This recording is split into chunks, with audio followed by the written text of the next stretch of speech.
madami kayong na-feature din na places sa Amazing Earth. Nandiyan yung mga African Savanna, and then minsan may mga sa stories din kayo sa Greenland. Kaya personally, sir, meron ba kayong place doon na na-feature na if ever bigyan ng chance, makapagbakasyon with Miss Marian and with the kids, gusto nyo puntahan na na-feature nyo sa Amazing Earth? Oo. Well, syempre, yung sinabi mong dalawa sa Africa, yan, talagang gusto kong puntahan yan kasama niya sa doon sa Iceland, yung mga ganun ba, yun yung mga gusto namin marating together. And sabi ko sa kanya, mauna muna ako sa'yo, pero dito lang muna ako sa TV. Kahit na kungyari nandun ako. Hindi naman namin pinapalabas na nandun ako, pero di ba, at least, by telling these stories, parang in a way, nakakakuha na ako ng advanced info about these places. But yeah, dream destination namin yung dalawang yon. Siyempre, aside from the beautiful places that we already have here in the Philippines, like Palawan is always one of our top favorites. Malapit sa puso namin talagang Palawan. Anong pakiramdam naman din po sa team nyo behind the camera, behind Amazing Earth, na naabot nyo to yung ganito kalaking milestone? 5 years. Ako sa totoo lang, ang most if not all of the credit kailangan ay mapunta sa kanila, sa amazing team behind Amazing Earth. Kasi dito natin makikita yung, alam mo yun, yung kung gaano sila ka-dedicated and gaano sila ka-resilient pagdating sa pag-iisip ng mga kwentong parati nating pwedeng ibigay sa mga manonood. And going back to my story about the pandemic a while ago, doon natin nakita at nag-gauge na parang, uy, anong gagawin natin dito? Kasi kung wala na tayong may kwento dito, baka hindi na tayo magpatuloy. But kudos to the team. Sobrang nakaisip sila ng paraan kung paano natin gawin ito, paano magpatuloy. And luckily, we are still here right now. And yung paghanap kasi ng mga ganitong mga kwento, hindi madali. Kasi pwedeng napadaan lang sa timeline mo. Siguro sa feed mo, uy, may kwentong interesting. Pero para suriin talaga ng malalim ang isang kwento at alamin yung dahilan kung bakit kaya siya interesting is really that's a skill which I think I am so proud to have with the team, di ba? Kumbaga yun yung meron talaga sila. So dahil dyan, ang dami namin mga rich stories na pwede nang maibahagi sa inyo na naikikwento every week. So yeah, I'm just grateful that we have an excellent team behind Amazing Earth. So cheers to more years para sa atin. Siyempre, sir, Amazing Earth top rater yan sa weekend primetime po natin. And then you have another top rating show, Royal Blood, doing well. Yeah, very, very grateful.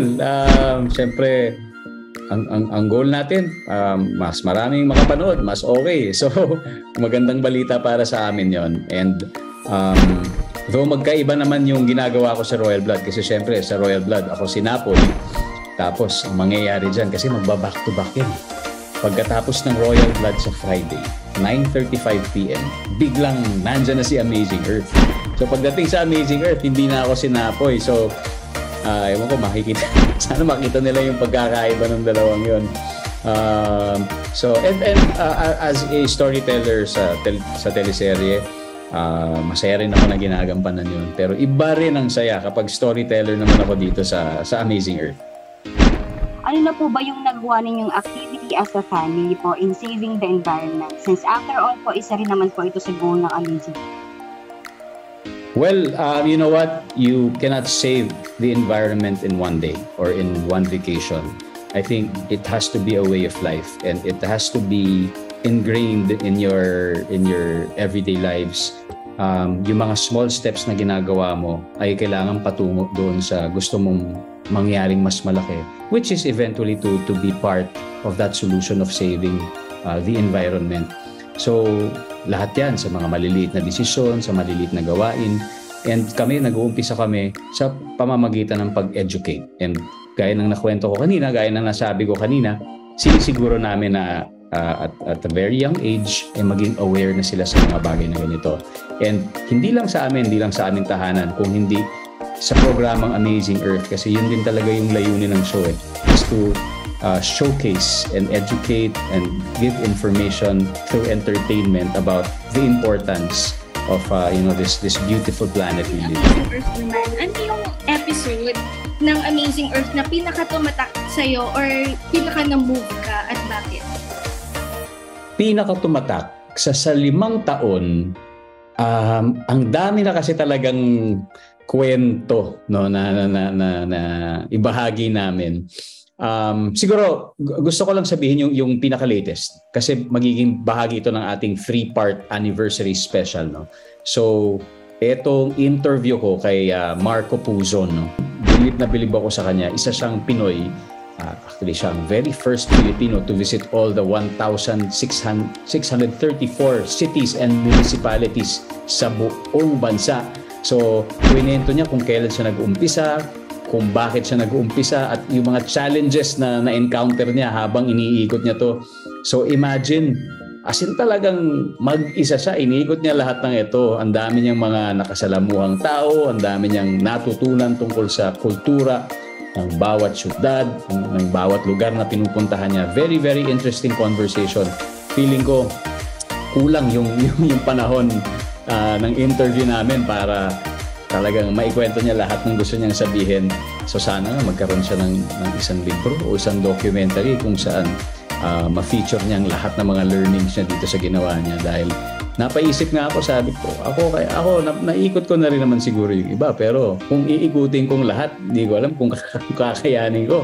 Pero to nagawa niya sa loob lamang ng ilang years ba? Tarang 2010 siya nag-start. Mga ganon. Tama, no?